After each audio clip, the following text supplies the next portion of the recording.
¿Alguna vez nos hemos parado a pensar qué hay realmente dentro de un frasco de perfume?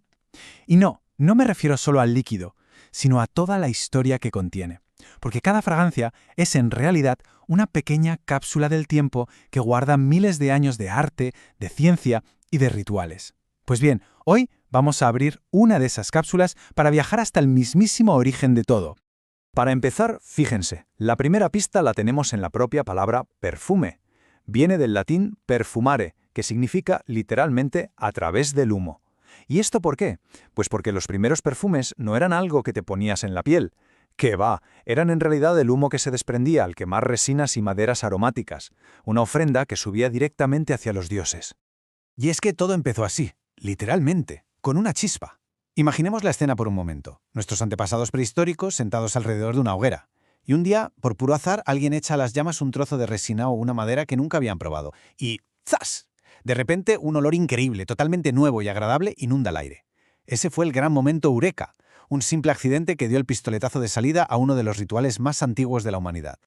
Claro, de ese descubrimiento casual pasamos a algo mucho más sofisticado. Y para eso tenemos que viajar a Mesopotamia. Estamos hablando del 3500 a.C., ¿eh? Allí, los sumerios, que no solo nos regalaron la escritura, ojo, sino que también se convirtieron en los primeros perfumistas de la historia de los que tenemos constancia. Empezaron a crear los primeros ungüentos, las primeras mezclas. Y no es un dato menor. De hecho, en un texto tan antiguo como la epopeya de Gilgamesh, ya se habla de cosméticos y perfumes. Alucinante. Y de Mesopotamia, este arte del perfume da un salto y aterriza en el antiguo Egipto.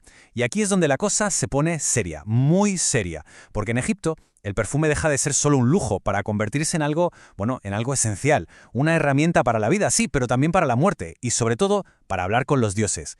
Es que en el antiguo Egipto el perfume estaba en todas partes, de verdad. Los sacerdotes, por ejemplo, lo usaban para fumigar sus rezos con olores fuertísimos, como la mirra, para que llegaran más rápido a los cielos.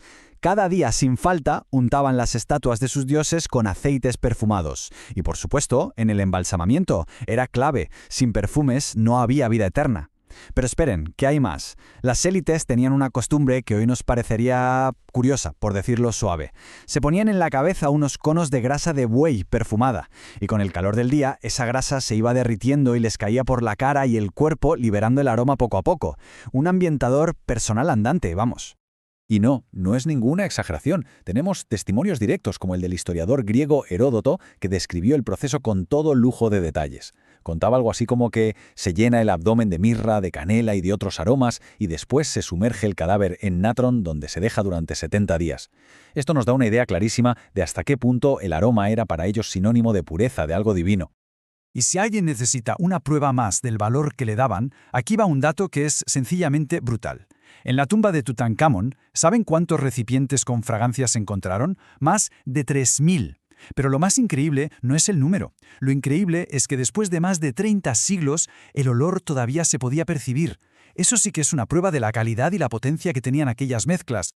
Muy bien, pues dejamos atrás el misticismo de Egipto para ver cómo el perfume sale del templo y se va a la calle, a la plaza pública. Porque con la llegada de los griegos y sobre todo de los romanos, la cosa cambia. El perfume se convierte en un símbolo de estatus, en un arte, y también, por qué no decirlo, a veces en un exceso de los buenos. A ver, los griegos y los romanos no lo veían igual, para nada. Para los griegos el perfume era algo más poético, ¿no? Un regalo de los dioses, una expresión artística. De hecho, fabricaban unos frascos de cerámica preciosos, los lequitos. Pero claro, luego llegaron los romanos y lo de los romanos fue otro nivel. Opulencia en estado puro. Perfumaban todo. Y cuando digo todo, es todo. La gente, las habitaciones, las armas, hasta los animales. Y tenían una práctica que es para alucinar. Los vaporizadores humanos. Eran esclavos que se llenaban la boca de perfume y lo iban pulverizando sobre los invitados. Telita. Y ahora llegamos a un momento clave. Un verdadero punto de inflexión. La ciencia entra en escena y lo cambia todo. Revoluciona la perfumería para siempre. Y lo más curioso es que esto ocurre justo en una época en la que, digamos, la higiene en Europa no era precisamente una prioridad. Así que sí, fue una auténtica revolución del aroma. El gran avance fue la destilación, un proceso que perfeccionaron los químicos del mundo árabe y que por primera vez permitía extraer los aceites esenciales puros de las plantas. El mecanismo es súper ingenioso. Metes las flores o las hojas en un alambique con agua, lo calientas y el vapor que sube se lleva consigo las partículas de olor Luego, ese vapor se enfría, se vuelve líquido de nuevo y como el aceite y el agua no se mezclan, ¡zas! Ya lo tienes, el aceite esencial puro y concentrado. Este es ni más ni menos el nacimiento de los perfumes con base de alcohol que usamos hoy en día. Y aquí viene la gran paradoja del Renacimiento, porque mientras en el mundo árabe se estaban logrando avances científicos brutales, creando perfumes súper refinados como el agua de rosas, en Europa lo de bañarse era algo bastante exótico, incluso entre la nobleza. ¿Y qué pasaba? Pues que los perfumes se usaban más por necesidad que por gusto. Eran básicamente el ambientador de la época para tapar otros olores. Y para ilustrarlo, una anécdota histórica que es bastante gráfica. Se cuenta que el rey Enrique IV de Francia no era muy amigo del agua y el jabón, hasta tal punto que en su noche de bodas su mujer casi se desmaya del olor que desprendía. Ahí es nada, un buen retrato de la situación de la época. Bueno, damos ahora un buen salto en el tiempo y aterrizamos en el presente, porque toca descifrar qué nos dicen esas etiquetas y esos frascos que vemos en cualquier perfumería hoy en día.